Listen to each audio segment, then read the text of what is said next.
Hello everyone. Welcome to Story Hub channel.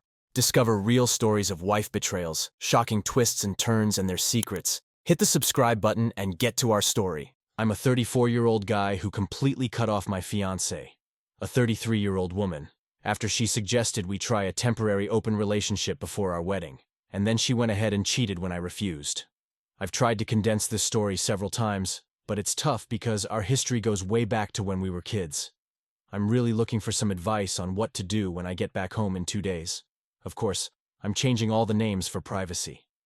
Apologies in advance for how long this is. Lisa and I have known each other since we were little. Our parents were close friends for as long as I can remember. We grew up together and eventually started dating during our teenage years. It almost felt like our families had mapped out our future together before we even had a say in it. When I started working on my master's degree, I had to move to another city, while Lisa stayed in our hometown to pursue her nursing degree. After a year of being in a long-distance relationship, we both agreed it would be better to stay friends and not let the pressure of our relationship weigh us down. We remained best friends while dating other people. It was strange because deep down, we both knew this was just a phase, and that we'd eventually find our way back to each other. After I graduated, I stayed in the city where I earned my master's and started working in my field. I was eagerly waiting for a transfer back to my hometown, and when it finally came through, I was over the moon. By then, Lisa was in a long-term relationship with a guy who seemed decent, but I always sensed he was uneasy about our friendship. I picked up on that and kept my distance out of respect, though Lisa and I still talked a few times a year. My boss and mentor, who I'll call Mike, was a 44-year-old guy who I got along with really well. We became good friends, and he showed me the ropes. One day, Mike pulled me aside and told me about an open position in a foreign city for 2 years that was going to be posted soon. He laid out the details, and while the money wasn't great, all the expenses like rent, hotels, and travel were covered. The job was based in Tokyo, and I'd have to occasionally travel to other Asian cities for short trips. After mulling it over and talking to my friends and family, Mike mentioned that while the job might seem a bit cushy, it would be a fantastic opportunity to prove myself and climb the career ladder. I figured, why not? I could save most of my earnings and gain some valuable experience. Mike said he'd talk to the higher-ups and put in a good word for me if I was interested. He also mentioned that he'd done something similar years ago, and it had really boosted his career. So off I went. The first year was rough, adjusting to the culture and social norms not just in Japan, but in the other countries I visited for work. One thing that caught me off guard was how interested women were in foreigners everywhere I went. I had the chance to enjoy what the Orient had to offer. These weren't women from impoverished backgrounds. Most were highly educated. I had quite a few friends with benefits, making it clear from the start that I wasn't looking for anything long-term, since I was only there temporarily. I ended up staying for an additional 2 years. Mike would visit a few times a year, either on vacation or to oversee some work. And I'll admit, we had some wild times in cities like Angeles City in the Philippines and a few other places. When my contract ended, I headed back home and put down a hefty deposit on a house just outside the city. After living in a place packed with 37 million people, I really needed some breathing room. Seriously. I'd been home for about a month when I ran into Lisa at my parents' place. She'd broken up with her boyfriend about a year before, and we started having more serious conversations. Although we'd kept in touch over the years, we began dating again. Even though I was really tempted, I held off on having sex with her because I was honestly worried about what might happen. During my time in Asia, I developed a bit of a habit of being with different partners, and I wanted to get that under control before things got serious with Lisa. Everyone, including Lisa, knew I'd been dating around, but there were only occasional photos of me with different women on social media. My mom even called me a player a few times, and I have to admit, that stung a bit. This is where things started to go downhill. Lisa and I finally slept together, and to put it lightly, she was taken aback. She commented that I was different, not like how I used to be. Basically, she was hinting that I'd gained a lot of experience, and not in a good way. She asked me some questions, and I admit I wasn't completely honest with her. I didn't tell her the full extent of it because even if I had downplayed it, the truth would have been too much.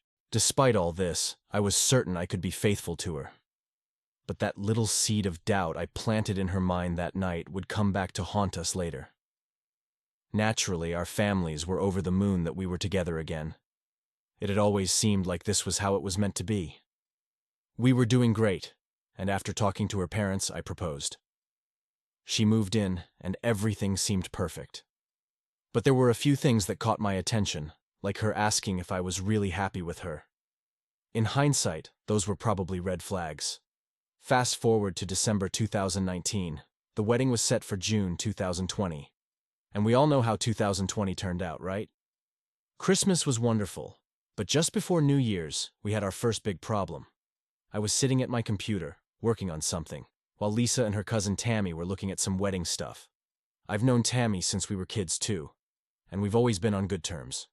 Lisa asked if we could talk, and Tammy headed into the living room and sat down on the sofa. I moved over to the table to talk to Lisa. She started by telling me not to interrupt or freak out, that she had something important to discuss. She then explained that she'd noticed changes in our sex life and was worried I wouldn't be satisfied with her, which might eventually lead me to cheat. She didn't want our future kids and relationship to suffer if that happened. At that moment, I was thinking, great. This is it. She's about to break up with me. But just when I thought things couldn't get any worse, I mentally heard that infomercial guy say, "But wait, there's more." Lisa then asked if I'd consider opening up our relationship so she could gain more experience, which she thought would help her feel less insecure. She reassured me that I shouldn't worry because I was the only man she'd ever truly loved, and that's why none of her past relationships had led to marriage. On that point, I agreed with her, because I felt the same way. At first, I thought she was joking. I mean, there's no way this could be real, right? Since this happened about a year and a half ago, I'll try to remember the key details. She told me she would only be with random people, and never anyone we knew or worked with. She said it would never be the same person twice, and there would be no emotional attachment. I was like, what in the world? When it finally hit me that she was dead serious. I literally felt my heart skip a beat and jump up into my throat. I couldn't believe this was happening. I'm not usually the type to get angry or lose my cool, but at that moment, I was shouting. It was starting to click why Tammy had stayed so close by. I yelled, "Tammy, did you put her up to this?" Tammy replied that she was just there to support Lisa. Wow, thanks a lot for that. Then, Lisa tells me I'm free to do whatever I want under the same rules, and I flat out said no. I was beyond furious, and even as I write this now, I can feel the rage bubbling up again. I blurted out, "I don't want meaningless one-night stands. I just want to be with one person." She asked, "Who?" I glanced at Tammy, avoiding eye contact, and said, "I want to sleep with Tammy." That really got a reaction from Lisa, and Tammy looked like she wasn't expecting that at all. Her face turned red, and she was visibly uncomfortable. Lisa shot back, "No way, she's family, someone we both know. It's disgusting that you'd even suggest it." I felt like I had stepped into some kind of alternate reality. How on earth did things get to this point? We went back and forth, arguing for a while, and I made it clear that if she went through with this, our relationship was over. I told her I loved her and that we could work through anything together. But this was a line I couldn't cross. I stormed out, grabbed my pillow, and retreated to the guest room. I could hear them talking downstairs for a bit, but I couldn't make out what they were saying. It might have been a funny prank if it hadn't turned into an hour-long conversation. I didn't get a wink of sleep that night and felt like absolute garbage at work the next day. That day, Lisa started 2 weeks of night shifts, so at least we wouldn't be home at the same time, giving us both a chance to cool off and revisit the situation later. Every day, I'd find dinner waiting in the fridge with an "I love you" note. She'd text me frequently, but I kept my responses short and to the point. The following Thursday night, during her second week of night shifts, I sat down at the PC to work on some files when I noticed an email notification on her account. It was a hotel reservation at a pretty nice hotel near my office, one I was familiar with because I'd been there often with colleagues. My first thought was that maybe she was planning to surprise me and make it up to me with a night out.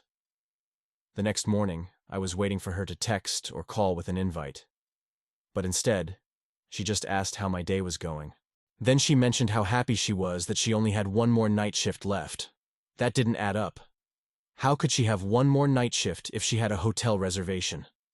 My stomach was in knots, stressing out at the office, and I started browsing some dating sites, especially the ones with profiles that didn't have pictures. I didn't find anything. Paul, my boss, popped in and noticed I was a wreck. He asked what was going on, and I filled him in. Paul's hard to read, but he's always been supportive of my relationship with Lisa. He suggested we grab lunch at that particular hotel's restaurant, and I practically screamed, "No, not that place." He had no idea about the reservation. We ended up going out for lunch, but I was so sick to my stomach that I couldn't eat or even think about drinking. Paul told me I couldn't keep working like this and offered to let me take as much time off as I needed, paid or unpaid. I told him I couldn't stay at my house anymore. I couldn't face her, and a part of me desperately wanted to believe this wasn't happening. I rushed home, threw as much of my stuff into my car as I could, and drove back to the office. Paul suggested we stake out the hotel and wait to see if she checked in. I'm no private investigator. I'm more like Inspector Clouseau when it comes to this stuff. I didn't really want to do it, but I had to know the truth. So we set ourselves up in the lounge bar, and I started downing drinks, just waiting, still hoping against hope that this wasn't real. Around 6:30, Paul taps me on the shoulder, and there she is at the front desk, not in her work uniform. At that moment, I didn't know whether I wanted to strangle her, scream, cry, or all three. We waited about 10 minutes after she took the elevator up, and then Paul and I headed to the front desk. I asked the receptionist to connect me to Lisa's room, and when it started ringing, my anger took over. As soon as she picked up, I started yelling into the phone. She sounded confused, but I didn't care. "Lisa, I told you if you did this, we were done. It's over. The wedding is off, and so is our relationship," I shouted, then slammed the phone down and stormed out of there. Now, where was I supposed to go? I ended up back at Paul's place, and my phone started blowing up with messages. The only person I called was my dad. I explained what happened in the most PG way I could manage and told him I needed to get out of town for a while. I didn't really give him a chance to say much, and I feel bad about how I spoke to him. My phone didn't stop buzzing for 2 days, calls from everyone you can imagine, but I didn't answer a single one. I was lost, feeling like I was walking underwater, not knowing what to do next. Paul brought up some financial stuff I needed to take care of to protect myself, but honestly, that was the last thing on my mind. The house, the wedding, the car loans, I just didn't care. The next day, I sent Lisa an email, telling her this would be our last communication. I was leaving the city for a while, and the wedding and everything else was off. I called my dad back and had a long talk with him. He was heartbroken but understood that I needed time and space. He said he still hoped we could work things out. 10 days later, I was on a plane to Bali. I never responded to any of her or anyone else's messages or emails. I had no idea if she left the hotel that night or stayed, and I didn't care. When I finally landed in Bali, I pretty much spent the next month drowning in alcohol, disconnecting from everything except my dad and work. I didn't even care if I lost my job. I wish I could say I enjoyed myself, but most of that time was spent feeling angry, ashamed, and full of hate for how things had ended. I stayed in touch with Paul about my leave, and after 3 weeks, he asked if I could swing by Tokyo to take care of some things. We talked about the new virus going around, and I mentioned heading back to Canada to sort things out, since I'd been hearing rumors about possible lockdowns. I got to Tokyo on March 1st, and it felt good to get back to work, even if just a little. When the lockdowns were becoming more certain, Paul suggested I get back to Canada, but I shrugged it off, thinking, it'll only last 30 to 60 days. I've got time to figure out my next move. Well, 30 to 60 days turned into much longer. I ended up staying in Japan for another year before getting vaccinated. But by that time, I didn't really want to go home. I'd rented out my house, and while I kept in touch with family, I avoided any updates about Lisa. On September 21st, I got the news that my dad had a heart attack. Thankfully, he was doing okay, but needed a triple bypass. While the surgery isn't as risky as it used to be, it was still serious enough that I wanted to be there just in case. I knew that going back home was going to be a mess, and I dreaded the thought of it. All I wanted was to see my folks and thank Paul for everything he'd done for me, even though I'd been pretty selfish. But I also knew I'd have to face Lisa, and I had no idea how I was going to handle that. I apologize for how long this story is, and even then, I've left out a lot. Any advice, tips, or even insults would be appreciated. My flight leaves in 4 hours, and I'll be landing in about 24 hours. Let's take a look at some of the comments. Is she still trying to reach out to you? Do her parents know what happened? Unfortunately, you'll probably have to face her and stay strong. Remember, you left because she betrayed you. You're not at fault for that. I hope you give us an update. Yes, I plan to update once I figure out how to do that. I'm new to this site and still learning the ropes. She has tried several times to contact me through email, but I haven't responded. There wasn't much in them, just an apology. She asked if we could talk about it on a video call, but I told her, no need. What's done is done. Besides the occasional birthday greeting, we haven't had any other contact. My original post was already long, so I left out some details. I did talk to her father before I left and gave him a brief rundown of what happened. Honestly, her parents are like a second set of parents to me. He was disappointed, but didn't say much. You handled it well. When you see her again, just remind her that you were honest with her. She chose to lie and go to that hotel with the intention of sleeping with who knows who. You only ever had eyes for her. She wanted to sleep around. There's nothing more to say. Stay strong. You're doing the right thing. I'm still getting the hang of Reddit, so I'm not sure how many updates I'm allowed or how to post them. So far, I've landed back in Canada and have seen my dad. He's looking good and strong. Nobody's really mentioned Lisa to me, and I haven't asked. I know she's working at the hospital where my dad will have his surgery, and I know she's visited him. I met up with Paul for lunch today, and he told me the old boss wants to meet with me soon. I know I messed things up, and I hope I can still keep my job. If not, there are always other opportunities. I'll figure out how to update once I have more news. OP, it's been a long time since you cut her out of your life, and there's a good chance that she and her family aren't even in the same orbit as you and yours anymore. Hell, she's probably moved on and doesn't even live there anymore. It's very unlikely she's been waiting around. No matter what, everyone probably knows what happened, so I doubt anyone will bring it up to you. Focus on seeing your dad. Triple bypass surgeries aren't as bad as they used to be. I had a quad myself, and your dad will be up and about before you know it. Buy your boss a few beers and keep living your life. Put all that past crap behind you. It doesn't matter anymore. She's just a ghost from your past. Keep her ghosted. Tell your family members not to update her about you. What you did when you weren't together with her has nothing to do with her wanting to gain experience for you. That's her own insecurity talking, probably thinking, maybe I should have stayed single and played the field back then. You stayed committed when you were with her. She should have done the same. Don't waste your time on her. Just keep ignoring her. Someone like that doesn't deserve your attention. You deserve better. Man, this is tough. You absolutely need to see your dad, and I assume she's still in the area. Seeing her, in any capacity, is going to test your resolve. The big question is whether your time away has dulled your feelings for her or taken the edge off. If you still feel strongly and don't want anything to do with her, be proactive in planning your trip and let everyone you'll be hanging out with know that you don't want to see or talk to her. If you're open to seeing her, have a game plan. Will you be distant, engaging, friendly but keeping your distance? By the way, you did the right thing. She made her choice, and you made yours. Wishing you strength and clarity, OP. Please keep us updated on your trip. Chances are you won't be able to avoid seeing her. Gossip spreads faster than anything else. Read up on the Grey Rock method in case she tries to draw you into a conversation. Otherwise, let her say her piece, and then tell her you never cared about her experience. All you wanted was to spend the rest of your life with her. But after what you saw at the hotel, you now want to spend the rest of your life away from anything that reminds you of her.